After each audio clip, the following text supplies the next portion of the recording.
Welcome back. So police continue the search for the illegal mining kingpin who allegedly escaped from custody, and at the same time the Stilfontein hospital is treating illegal miners who resurfaced from the disused mine. We get an update now on the number of illegal miners in some of those health facilities in the northwest. For that we're joined by the spokesperson for the department in the province, Tshegofatso Mothibedi. Tshegofatso, a good evening to you. Thank you so much for your time. Yesterday the number that we got from Athlenda Mate was that 32 illegal miners, alleged illegal miners, or let's say zamazamas, admitted in 2 hospitals in the northwest. What is that number looking like right now of those that you still have in hospital? Well, good evening, Naledi, and good evening to your viewers. In fact, the number's still the same. We have had at least about, since August, 87 illegal mine workers who were in and out of our hospital. But yesterday, in fact, we released a joint statement with police officers following some lobby groups who were complaining that we are not treating some of those that have been arrested. Remember, about 246 have been arrested. But every day in our facilities, following inspections by police, we receive different illegal miners. In fact, some of them are not really admitted. They are there for further checkups and then they are returned back to the holding cells. So it's a process that is ongoing. We can confirm to members of the media and the public that we as the Department of Health, we continue to assist all arrested illegal mine workers who are in police holding cells with healthcare services. So it's not true that we have not been doing so, or we are neglecting our responsibilities, which we know that is our fiduciary duty to assist everyone, in particular those who are in holding cells. But what we want to put on record is that we are not dispatching a team to holding cells. Police are doing inspections. Following these inspections, they are the ones that have to bring all those that they suspect that they need further medical care. That is what is happening, because the confusion came earlier that we are dispatching a team of doctors and nurses to holding cells. That is not true. Point of the matter is we continue to play our role and we continue to save life where we play this role. It means the important role. Okay, and that being important, okay, so the number's still very much at 32 of those admitted in the hospitals, and you're more than welcome to tell me the facilities where they're admitted. I'm also quite interested in the sort of diagnoses that you then get from the doctors and health practitioners as they treat them. What is the diagnosis? What is the word that we're using? The words, yeah. Well, Naledi, the number still remains the same. We've got about 32 in our facilities. Those are the admitted ones. But remember, there are those that come in and out for further medical care. When police do their inspections, they are able to bring them to our health facilities. Upon inspection or upon being inspected by police, they are then brought to our facilities. It is us, our doctors and nurses, who then decide whether to admit or just give them medication and return them to holding cells. But coming back to your question that what are the main or dominant complaints from these mine workers, we are not able to really tell because of the patient-doctor confidentiality.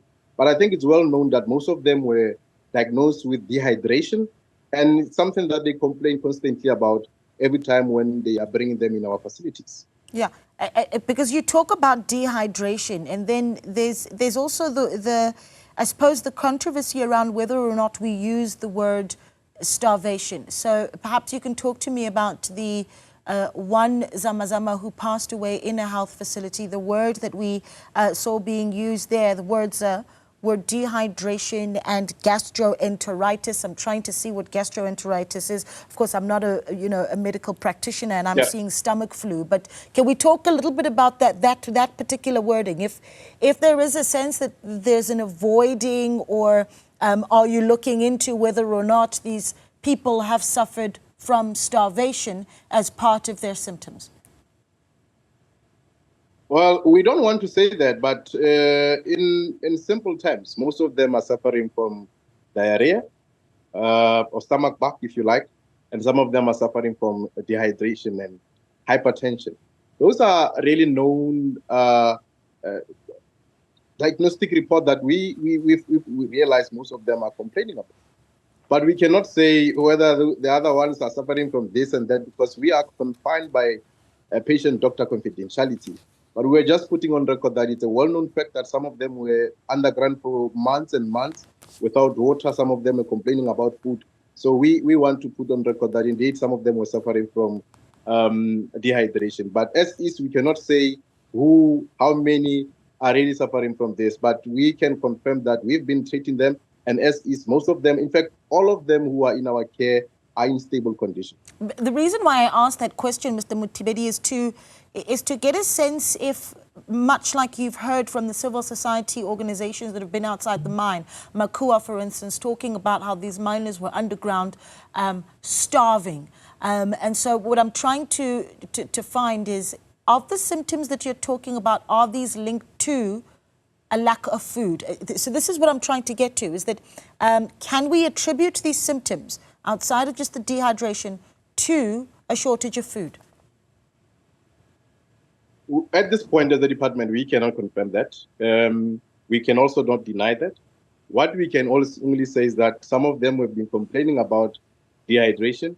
We don't want to find ourselves in a space where we are in a tit for tat. The most important thing is that we wish we can tell more, but because, like I said, we have patient-doctor confidentiality, so we don't want to go further with confidential matters that relates to our healthcare facility, that relates to our patients. Because we wouldn't be giving away names, we'd just be talking about what the prominent diagnosis is out of this group, right?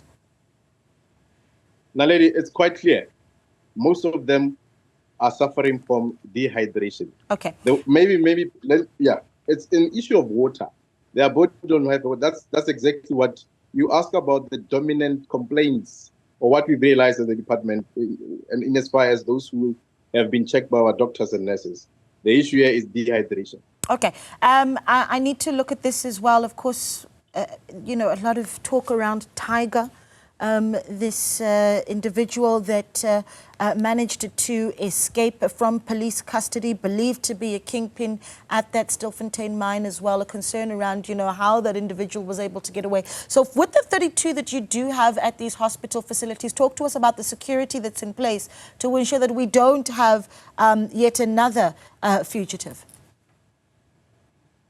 What we need to appreciate, Naledi and your viewers, is that all our patients, whether it's illegal mine workers or any other ordinary patient, when they arrive in our facilities, we ensure that there's a premium security. Both visitors and patients are secured. But what we have done in this instance, because this one is quite a unique case involving all sorts of allegations around violence, around escapes and all that, we have made sure that we isolate them. And in the work that we have isolated them to, we have ensured that we work with our own security that are working closely with police officials. Remember that all of them are under heavy police guard, but to top it up, we ensure that we build our own security in that facility. That is Tshegofatso Hospital. All right. Well, we appreciate your time. Thank you so much for giving us an update. And of course, we'll continue to check in. Tshegofatso Mothibedi, the spokesperson for the Northwest Department of Health.